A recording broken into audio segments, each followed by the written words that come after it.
In this world, things are complicated and are decided by many factors. We should look at problems from different aspects.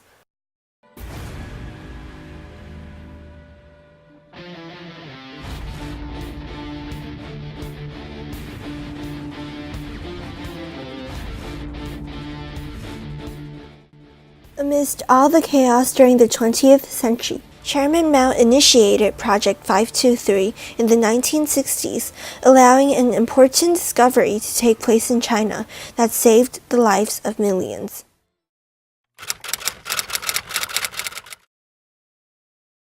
In 1966, Chairman Mao launched the Cultural Revolution, which aimed to place Mao back into power after the failure of the Great Leap Forward, and to preserve communist ideology. Mao mobilized a younger generation of students, called the Red Guards, who were less aware of the failed movement.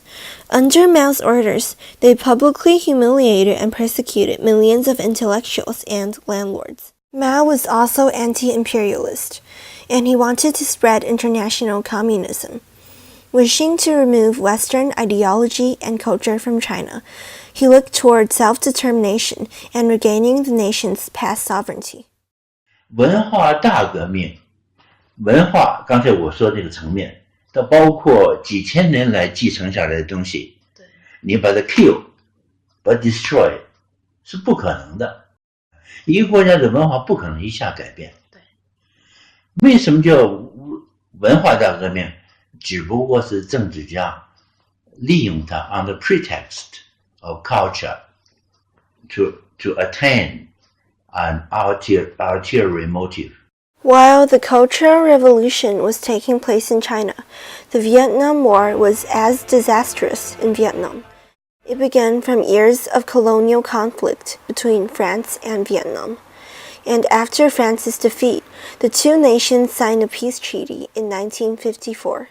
The United States, however, felt that the Communist Party of Vietnam held too much power. The United States installed their anti-communist ideologies in South Vietnam.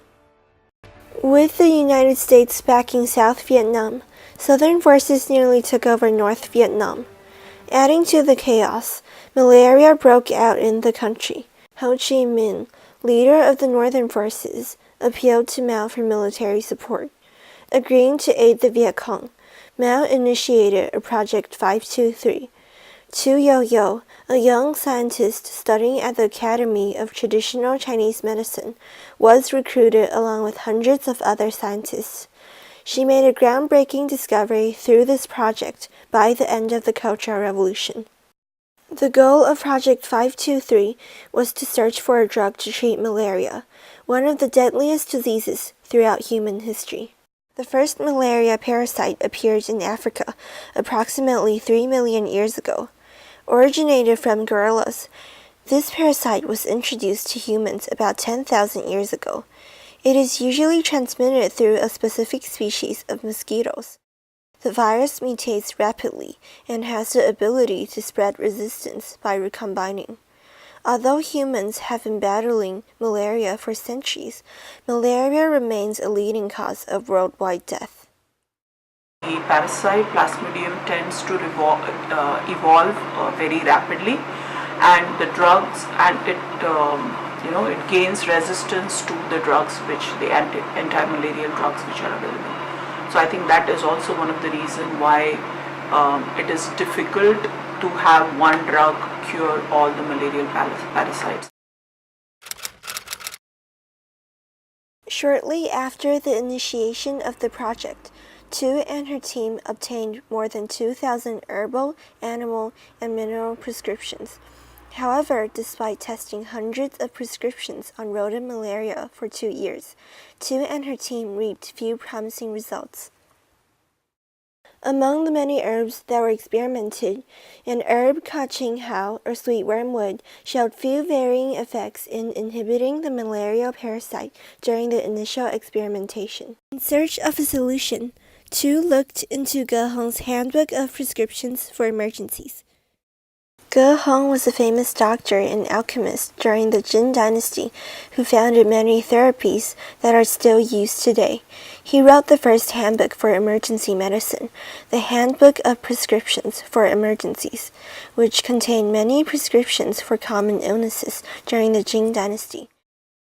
In this small book, Ge Hong's brief introduction of using wormwood, a handful of Qinghao immersed in 2 liters of water, wring out the juice and drink it all, struck Chu in realizing that the usual way of boiling herbs before making them into decoctions might have destroyed the active components. Chu later redesigned her experiment so that the herbs were heated at a reduced temperature with water, ethanol, and ethyl ether. Finally, they had found the life-saving ingredient. Sample number 191, Qinghao ethyl extract, showed 100% effectiveness against rodent malarial parasites. The team started to extract the main malaria-inhibiting component from the sweet wormwood, called artemisinin, for clinical studies.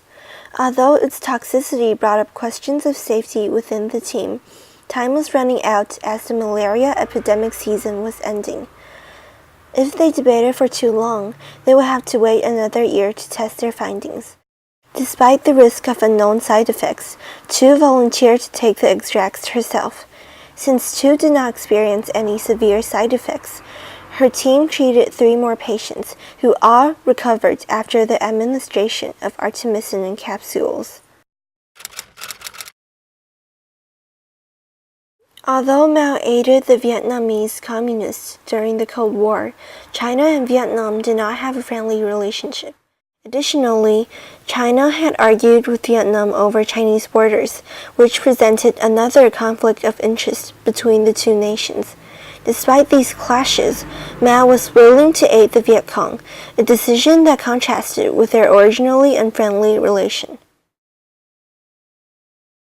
Although Mao was not an intellectual, he also tried to influence the Chinese people through knowledge. To prevent intellectuals from challenging his power, he removed them from his government. Many universities were closed and professors banished from the city. Others were publicly humiliated. In Project 523, however, Mao chose to place his trust in finding an anti-malarial drug into the hands of scientists, sacrificing his belief in anti-intellectualism.